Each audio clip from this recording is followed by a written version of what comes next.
All right, so I see here that you've got an article about Virgin Galactic.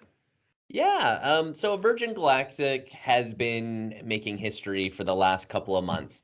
Last month, they had the first highest private space flight, and they went up about 80 kilometers up. Maybe they didn't quite hit 80, but I think they did, which is technically outer space.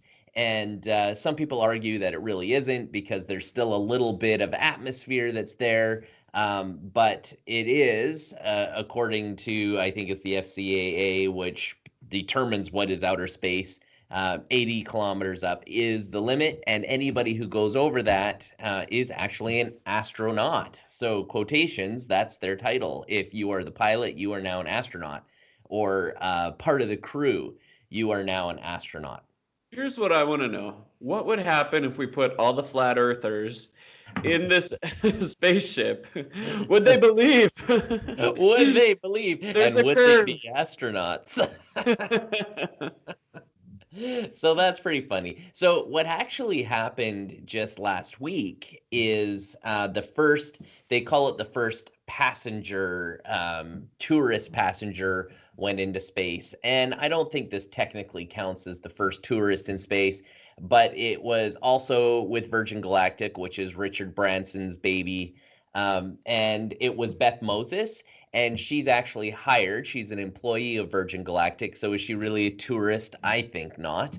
But her job is to be an astronaut trainer and to work with all the tourists who will go into space and improve their experience. Whoa. So she had, I think, a couple of minutes once they got up to 80 kilometers to unbuckle, float around, see what it would be like to be a Whoa. space tourist, and then they just came right back down. So I don't know, Dan, do you think that she counts as a tourist? Because she wasn't really a scientist. She went up there to, get the feel for what it's like to be a tourist. What do you think?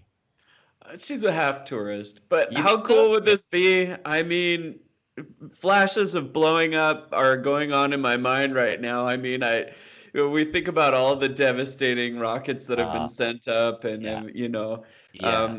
and even I watched First Man. That's the movie about the Apollo project, and Mhm. just all the stress that they went through. We have way Yeah. better technology now, but I mean, anything could go wrong. Well, So you're I keeping your life have in your hands. I see a note here that it was really cheap to get these first few tickets. Maybe it's because there's a possibility that you You might might not come explode. back. Actually, Yeah. that's a typo. It's actually Oh, okay. $250,000. I'm like, now that's a cheap ticket. That's like from here to Vegas. Hey, who wants to go to the moon and maybe blow up on the first ones? I So have a it's, question for you, yeah, Matt. If the moon were made out of spare ribs, would you eat it? I would eat it. If it was beef ribs with a good barbecue sauce. Okay, well, $250,000 is a lot more money than $250. Yeah, that was a typo. So here's some Okay. interesting facts. Do you know how many people have gone into space? I'm gonna guess 18. More. Really? But it still is a very limited amount of people. If you think about all the countries ever since we started space exploration, it's actually a very select and small group of people that have technically achieved space, which Mhm. is that 80 kilometers above the Earth. Okay.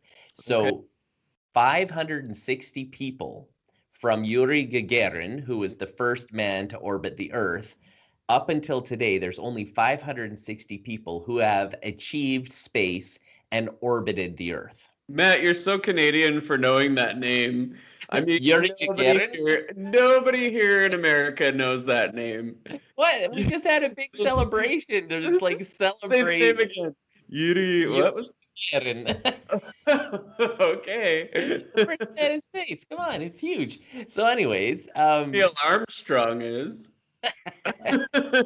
Buzz Aldrin, and so 560 have orbited, and Okay. then you have only 2 dozen, so 24-ish people have left orbit and gone further than orbiting the Earth, and then only 12 have walked on the moon.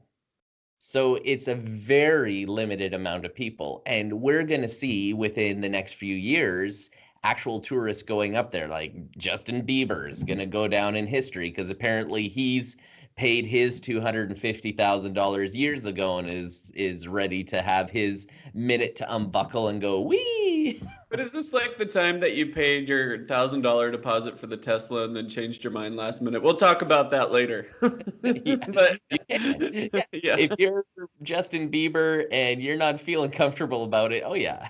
you just pull out. You pull out of that $250,000. One thing I want to warn our listeners about, if they're the ones that plan on going to space, is it can be really hard on your eyes. I've been reading some peer-reviewed articles about people that are having retinal issues now from being in space, and there's something about the zero gravity that just is not good for the retina. So watch out for your eyesight, folks. You know, that's fascinating that you brought that up because unrelated to the retina, but related as far as eye problems in space. I was listening to Chris Hadfield, who is the Canadian, probably one of the best known astronauts for sure in Canada and probably in the world. I'm sorry, what was the name of the first person in space again? Yuri Gagarin. But Chris Okay. Hadfield had an amazing story that he was talking about when he was doing a spacewalk. And a Now, is this spacewalk, the guy that did all the cool Twitter posts and Instagrams and yes, Major and Tom guitar? I remember him. He yeah. was big deal. Yeah. Yeah, so even outside of Canada, he was a big deal. Extremely charismatic, super brilliant individual, and he's Canadian, in case those of you who didn't know that. So he was doing a spacewalk. He's in a spacesuit, and he's out there doing some work on the space station, and all of a sudden, something landed in his eye. What? So yeah, he said it felt like a sharp piece of dust or something, and now he thinks after talking to ground control that it was maybe light from the sun had reflected Oh. oddly off of his helmet and it made his eye tear up. And the problem is when you're in space and there's no gravity, your tears don't drain. So he said when my eye started to tear up, it was like this blur as the tear would go over his eyeball because it's in the drain. And he Oh. said all of a sudden he couldn't see out of the one eye because it was just tearing up. And And pooling. yeah, Yeah, I'm couldn't geeking wipe out it over away, this. This is so cool. right? So he had this helmet on and he couldn't wipe it away. Oh And he's like, no. oh, what do I do? And he's like, ground control, I got a problem here. I'm going blind. And then the tears that were stuck to his eye started like traveled over to the other eye. And Ah. soon he was completely blind. He You know couldn't what? see. I'm gonna change the definition of insanity to having blurry eyes and needing to rub them, but having a spacesuit on. That's the new definition. Yeah, like Ah! you're in the most dangerous environment humans have ever gone in. This Yeah, is you can't more take that off. dangerous. No, you can't. This is worse than being in the middle of a volcano. You are in space, your eyes are tearing up, and you can't see. You have to be able to see to get back. So he said, what do I do? And they have this emergency procedure Uh-huh. where you purge your air. Oh. So basically, you have like this little valve in your helmet, and he said, that was my precious air. If Oh. too much air leaves, I die. Right? Like he is outside the space station wearing only the spacesuit, and he's like, I practiced this move many times, but he said it was the scariest moment I've ever had as an astronaut.